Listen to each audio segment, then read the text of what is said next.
made an effort. Yeah, so because if we say like, oh, well, it doesn't work, because that's what I said when I was in Tel Aviv, I saw these orange containers. Wow, great, now they're making it really easy for people to recycle their plastic, but then somebody said, yeah, but then the garbage truck comes and it goes in the same place. Are you sure? They could have 2 compartments, actually. Huh? They don't have 2 compartments. It's not true. They don't take it all together.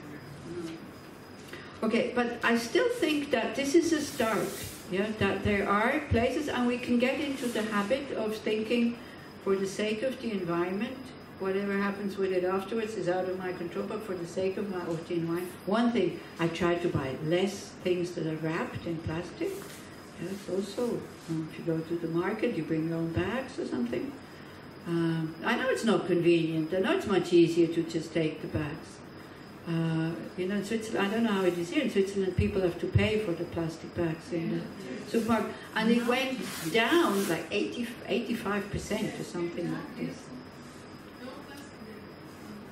You can buy the plastic bags, but you have to pay for them. And then there's other countries where there is no plastic bags, like Dharamsala, for example. People now pay for the plastic bags. Yeah. In the supermarket, not in other shops. Yeah, maybe they will also come. But also, you know, then we can also say, oh, but with all the other plastic who is around, this is just a drop on a hot stone. It's true, because that's these little plastic bags, they're not making that much difference. But at least it shows us that we do care. And after they made the plastic bags cost money in the supermarket, so the sales of the garbage bags went up. Because people stopped using the supermarket bags and started buying the plastic bags. Oh, okay. I see. This in Switzerland doesn't work because we have to pay the garbage truck on the garbage bag. Yeah. And we pay for 30 liters of garbage bag, we pay 150, I think. 150 for one bag, for one garbage bag. Because the taxes for the garbage, because you have more garbage, you pay more. It's logical, like this. But then also what happened, a lot of people didn't throw it away, and they just throw it out in the forest. But slowly, slowly, that also stops. People are getting used to it. But this is the thing. Beginnings with this is always difficult. You should not give up. Anyway, so this is what is traditionally what is called a perfect human rebirth. If you use it in order to make progress on the path. Like this checking, do I have what I need? So we'll go through that briefly now in a reflection again, and you for yourself, you check if you have what you need. If you want to do spiritual practices, this is always the first thing. What do I want to do? Where do I want to go? If you start with your spiritual practice, it's always good to know what are the bases, what is the path, and what is the result. You heard these three things many times, I think, yeah? Basis, path, result. Can somebody help me what it is in Buddhist terms? Huh? Yeah, the motivation also, but you need to know, in order to practice, you need to know what is the basis, you know, what am I working with, what is the path, and what is the result. So the motivation, you can already, what is the result, what will I get? Yeah, what will I get? What are the base, what is the basis, what are we working with in Buddhism, in Mahayana Buddhism? Huh? The two truths. We need to understand that there is two sides to reality, which is conventional reality, which is not true. That one is not true. That one is just projection. But that one is like an illusion. We think it's true, but it's not. This is why everything can be either half full or half empty. This is why for everything, as we said before with the political situation here, there's good sides, there's negative sides. This is why the same thing, somebody can find very good situation, somebody find a really bad situation. Yeah. It's conventional, relative truth, then which is not the truth. It's a truth for a jerk, they usually, I think it was Garrett who called it like that. And we believe in it, that's the problem. So we need to understand this is just, it's just conventional, it's just relative. It depends from which side you look. We're not getting attached right or wrong. Like the t-shirt, what is your name? What, like the sweatshirt that you're wearing? I'm always right. Yeah, right, okay. What's your name? On mistake. What's your name? Yael. Yael is wearing a sweatshirt which it says on one sleeve, it says, I am always right. And here you could wear, but this is wrong. And then this becomes also right. Yeah, so it's good. It's actually it's a good T-shirt. It gives food for thought. It's a good sweatshirt. Yeah. Okay, so those are the bases, the two truths. And then the ultimate truth is like the emptiness of everything, that there's a lack of inherent existence. This we have to understand, but we can only start to understand it when we start to really understand dependent arising or dependent origination, as Leona was calling it. Yeah, that our deluded mind projects something, adds something to the conventional reality that is not there. Yeah. So this is what we need to understand. So what is the path in terms of Buddhism? Method and wisdom. So method works with the conventional side, goes like teachings like karma, compassion, precious human rebirth, permanence and death. All this goes into the method side. We have to make the mind familiar with these facts of our life. Dukkha, delusions, all this. And then the wisdom side is studying about emptiness, how things exist in an ultimate way. And what is the result? The two bodies of a Buddha, which are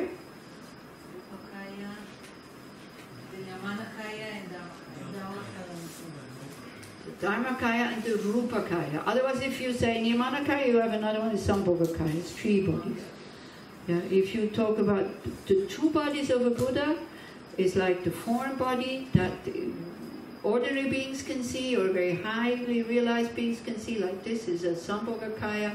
This one here is a Niyamanakaya, an emanation body that also ordinary beings can see. And then Dharmakaya, that's the mind of a Buddha.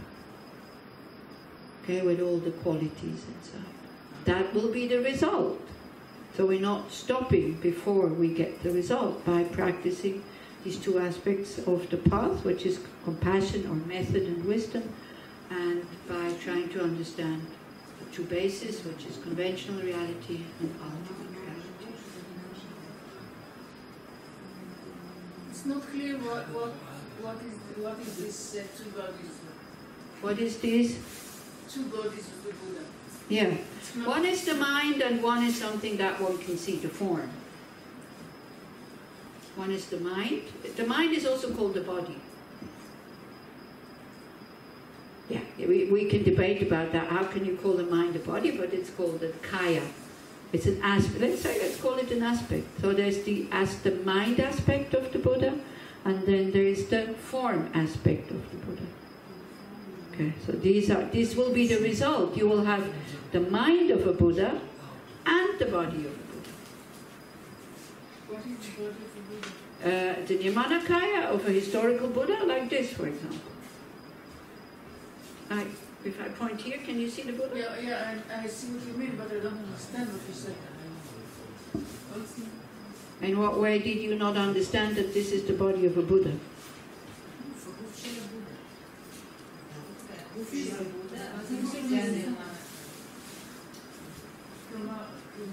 In order to act, a Buddha needs a body.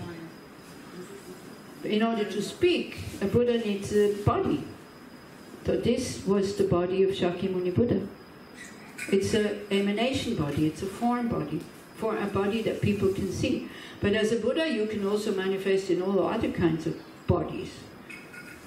Yeah? But this is like the historical kind of body that is known with these 32 major marks and 80 minor marks. Yeah. It's still At a certain point, I feel that your discussion starts to become coded for me. Yeah. So you need to hear these words, and then slowly, slowly they start to make sense. That's the thing. Is that what you mean by coded, that you don't understand what I'm talking about? That you have a conversation that is beyond my head. Yeah, that's fine. So this is also, this will happen quite a few times actually.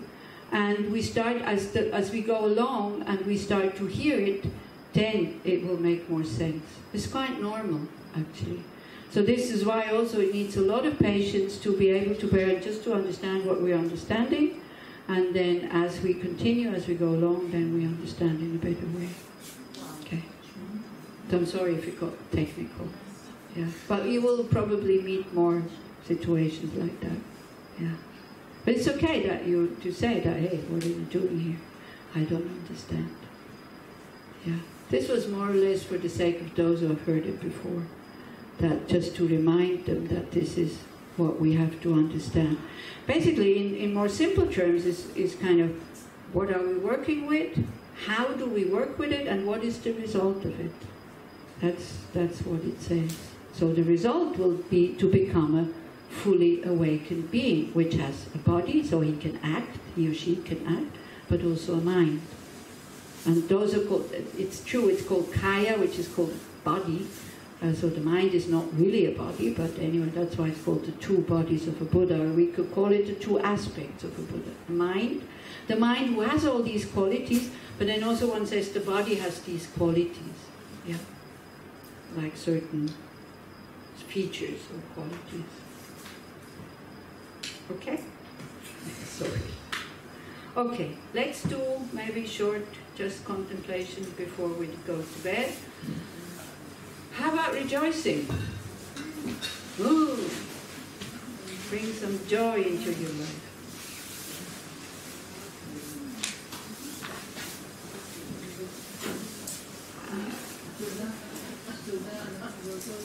Okay. Rejoicing, yeah, the word for, the Hebrew word for rejoicing, do you have one?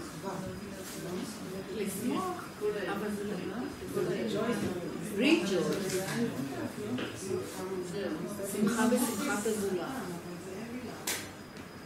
Rejoicing? Huh? Did you hear? We don't have one word. We don't have. It's okay, then say all the words that would be what it is. So one of them is, say again, Mira? Okay, that's one. She says it's more than to joy. Yeah, it's fine. So this is another thing you have to learn if you start studying Buddhism. There's not just one thing, very often. And it's like, it's not that this one is right and this one is wrong. It's just different. But both can be okay. So then also we start to become a little bit more open. And here I think Israel is a good example. Because when it comes down to, not to definitions, but to words, when I give the definition, then there's always quite a big discussion going on about, no, it is this, it is that. So we can also become a bit more open, and yeah, it can be that, and it can be that, and it's different, and... But we know the meaning. Yes, you know the meaning. In English. Yeah, that is the main thing. Okay. So, try to relax, even though it got a bit hot. I don't know why it got so warm all of a sudden. Nobody rebelled and nobody complained. Are you still feeling comfortable? Yeah. Yeah, some yes, some others no. No, it's okay, it's fine. It's not worthwhile to turn it on now. Huh? Here is cold. There is cold. Okay, so if you're too hot, then move backwards. If you're too cold, come forward. We can adjust like that. And then just a few minutes, we try to look over the day, view from your own side.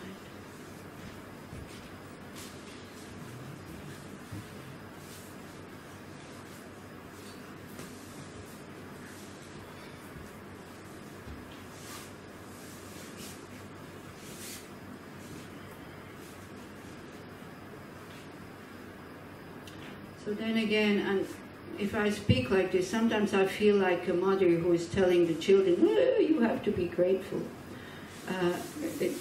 That's not what I want to do. It's just that I notice myself how being grateful is such a nice state of mind. So this is why I'm pointing out those things, not because I think you're ungrateful, but because I know how quickly one forgets and how one takes it for granted. So there's a lot of things we can rejoice about today, I think.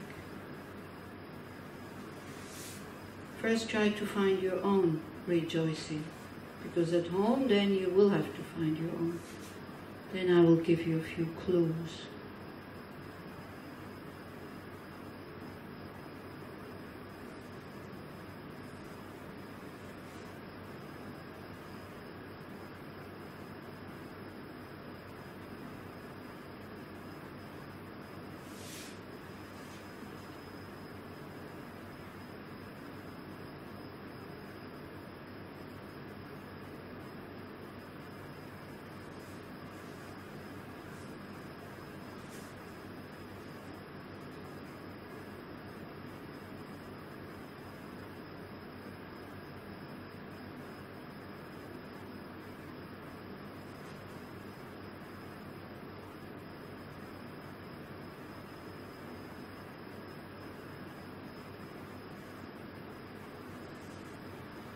So, for example, we could rejoice about not having harmed anybody because of saying something or because of writing something.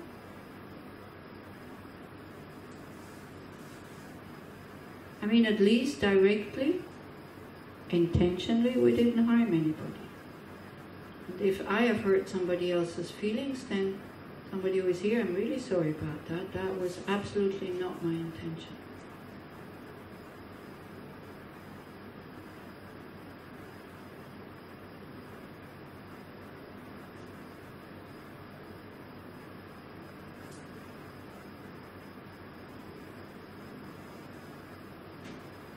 So if nobody did hurt your feelings, that's another reason to rejoice about. We didn't have to get angry.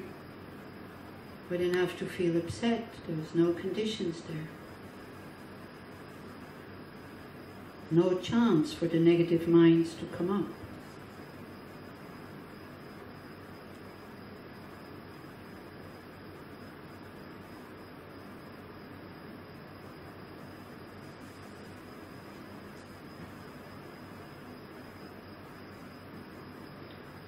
We most probably haven't lost anything, nothing got stolen, and we didn't take anything that has not been given.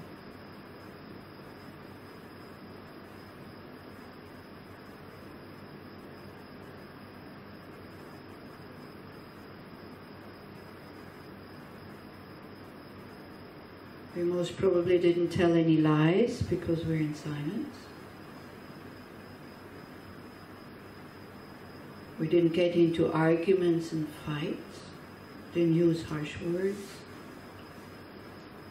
And also because we don't have to telephone and we're in silence, we didn't gossip about anybody.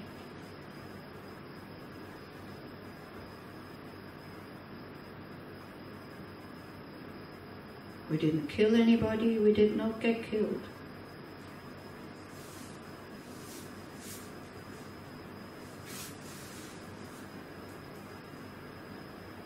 And maybe we were even able to develop loving thoughts, kind thoughts towards others.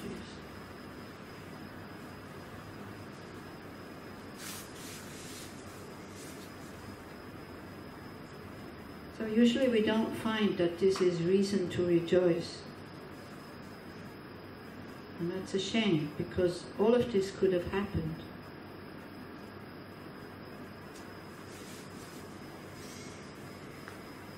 And we would have reasons to regret and reasons to feel tense. But we don't.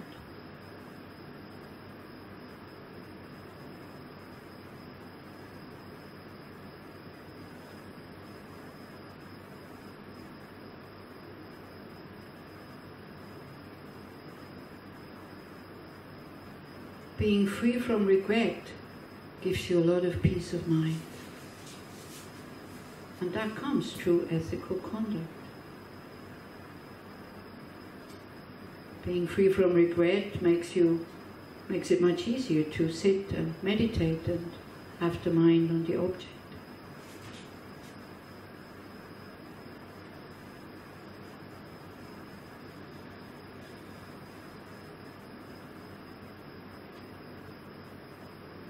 So if you can, try to generate a sensation that you can feel in the body about this.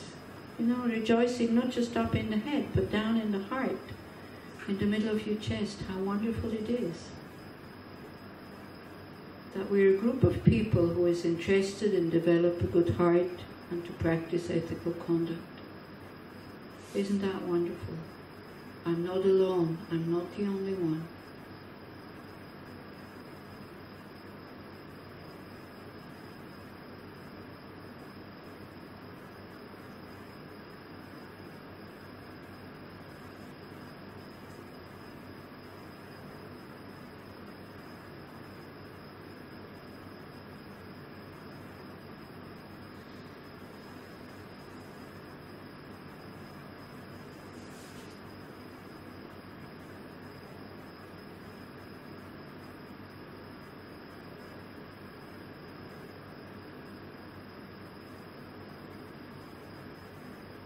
So the thing is, we don't really feel how much positive energy we have created today by being here together, by talking about these things, listening, trying to understand, understanding, reflecting on them. So but we can just have some trust that we did create positive energy. At least we didn't do any harm.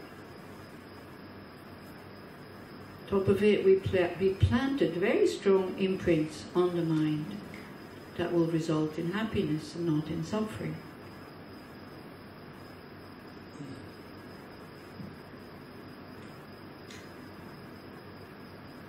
Also talking about the path and talking about precious human rebirth, we might have more interest and more energy to make our lives meaningful, which will help society, becoming a kinder, more loving person, more forgiving, more patient, more wise, more relaxed, more peaceful.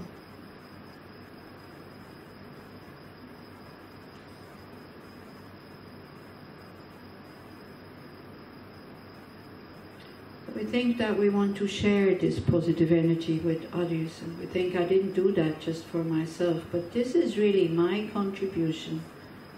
The effort that I did today to listen, think about those things, meditate on them, for the peace and happiness in the world. It's my contribution to it.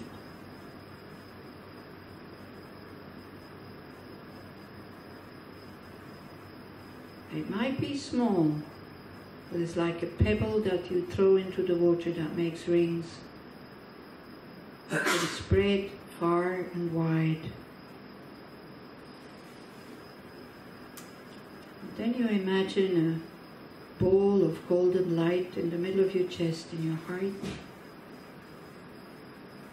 This very natural goodness that we have there. It's your love, your compassion, your wisdom.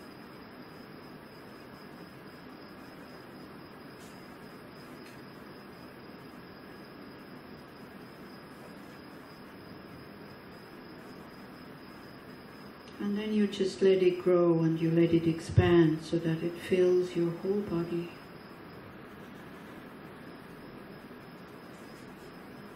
A healing, loving, peaceful energy. That is part of our mind.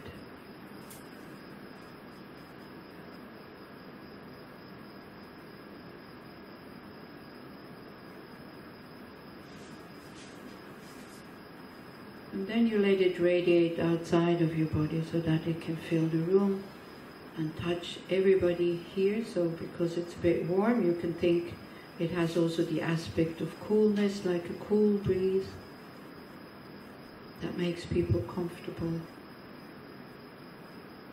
brings trust, hope, well-being, spaciousness.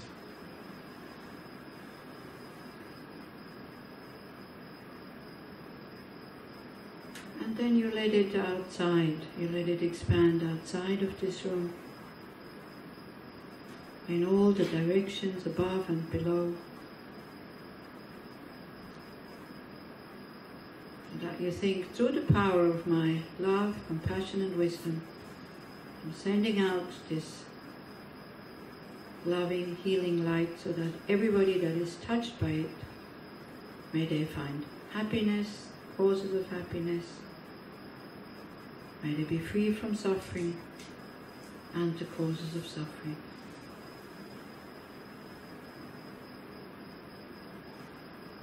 May I continue to develop the love, compassion and wisdom to be of real benefit to those beings.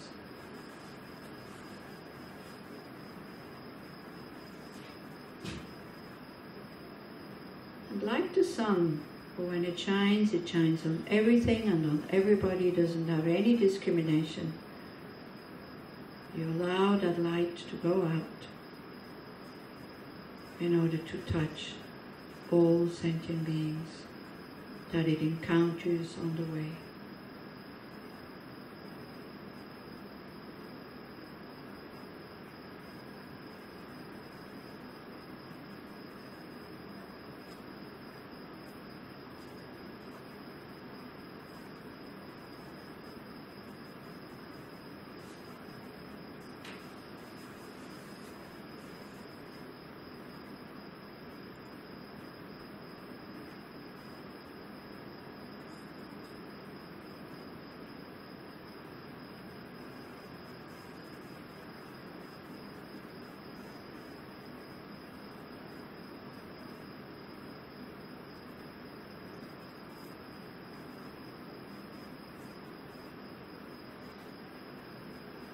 Then slowly, slowly you bring that light back.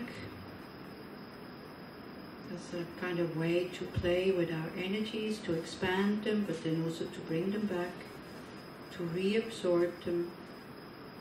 So slowly, slowly it withdraws. It doesn't leave shadows and darkness.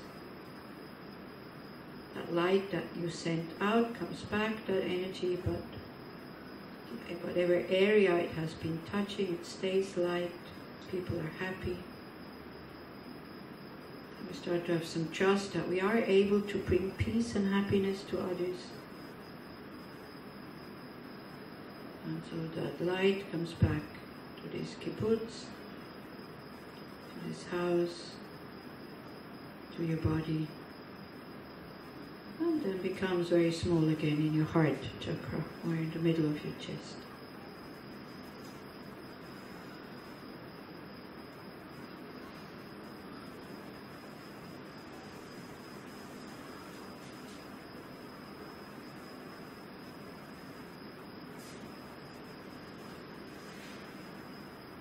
All beings have happiness and the causes of happiness.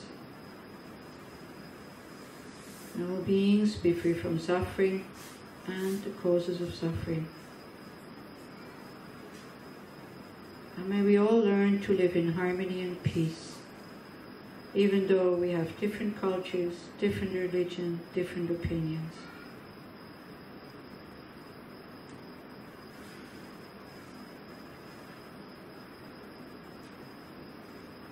May all beings be well, loving, and peaceful.